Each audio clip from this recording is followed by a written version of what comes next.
Now, those are the kind of performances we need on a day like this, really. But, you know, there's so many things to discuss, and we try our best right here on Wake Up Nigeria to be as diverse as possible, which is why when we heard about these two amazing filmmakers, we had to have them on the couch with us.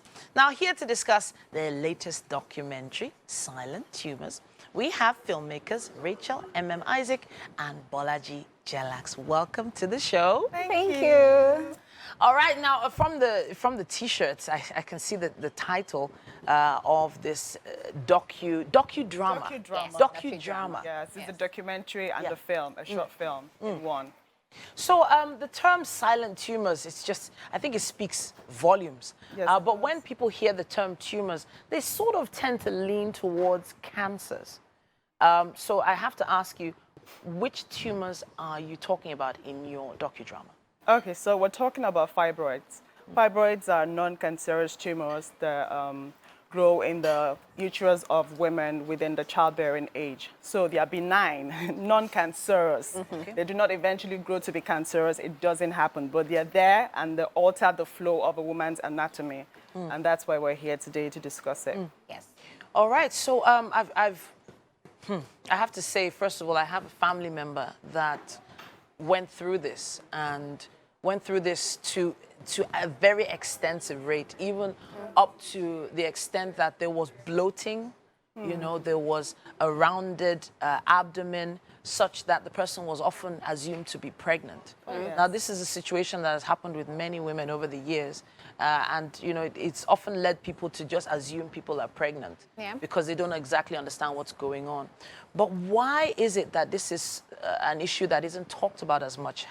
It's because of the stigmatization involved. Just as you said, I mean, who would want to be associated with something that would get people to think you're pregnant? Who would even want to be associated with something that when people hear that you have fibroids, they think that you're infertile, they think that you can't have kids?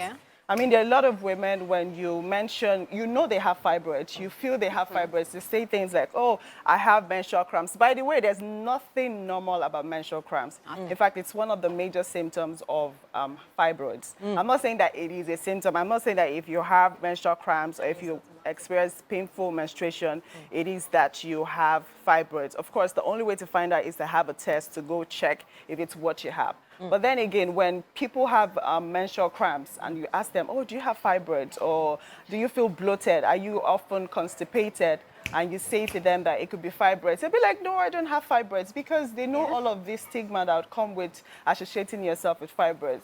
There are men who leave their women because they found out they had fibroids. Because family members said, this one no go fit born, no. Do you want to stay in a childless marriage or a childless relationship? So women do not talk about these things because of the stigma. So while making this film, I know you must have done a lot of research, had conversations with many different women.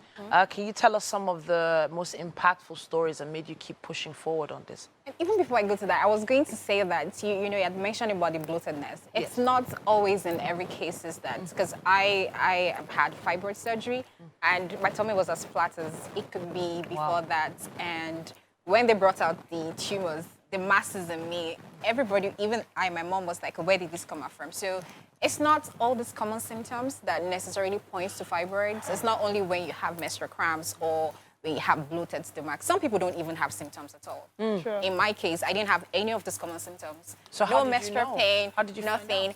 But then I bled for 4 months. Wow. Straight up. Every day, seeing my messes every day. Wow. And so I was going to hospital, getting misdiagnosed every day until finally I was properly diagnosed with fibroids. And as at then, the doctor was like, the doctor who finally diagnosed me and said, this is serious, you need to get it out as soon as possible. But prior to that, I mean, it didn't grow overnight. The masses that came out didn't grow overnight. But then I didn't have any of these symptoms, which is why, especially in this climate, women's health and regular health check, it's not common. It's not a culture. It's something we have to at least once a year or twice a year. As women especially, you know, check ourselves, check if we're good, because in my case, if I've done that, I would have noticed earlier. Let's talk a bit about the filmmaking process. I know that's part of it is still ongoing. You decided to make it a docudrama.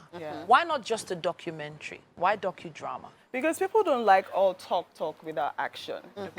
we have to move away from just talking to actually acting it out. So people like to see things. I think seeing is believing. That's how they say, yeah. So we talk for a bit, we get to play out the part, so you see what we're talking about. So if we're talking about this pain that was experienced in a particular person's life, we get to act it out, so you understand, so you can relate and say, oh, I felt this way, and this is what I'm feeling right now. So we're trying to make it as engaging and entertaining as possible, because if we just sit and talk all the time, people might lose interest at some point. But if we add a bit of art, entertainment, something interesting, it would keep and makes it less scary. Yes, it makes it less scary.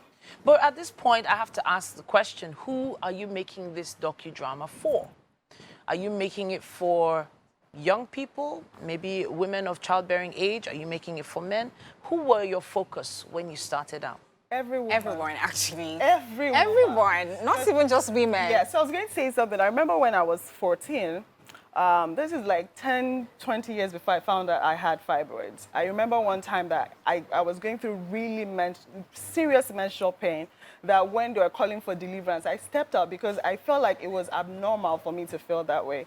So now that I'm finding out that it is one of the major symptoms of fibroids, I'm like, so I've had this thing for that long. So imagine that a 14-year-old going through this thing can watch and see and then go to their mom to say, Mom, I have to go get checked to see if I have this. And if they see it and it's there, you can stop it, you can manage it, because not every fibroid has to be taken out. There are some that you can manage. There are some that you can live with. It depends on the location in your body. There are some that will not alter anything. You just have to maintain a very healthy lifestyle, work with the right diet, and you'll be good to go.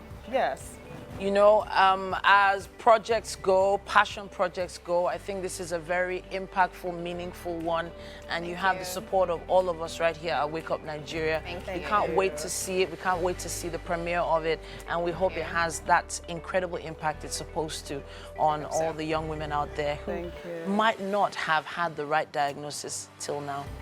Silent tumors is something we are going to be looking out for. Yes. All right, then, at this point, let's take a quick break, but we would love to hear your thoughts. Use the hashtag #WakeUpNigeria on TVC, and we can't wait to see what your comments and contributions will be.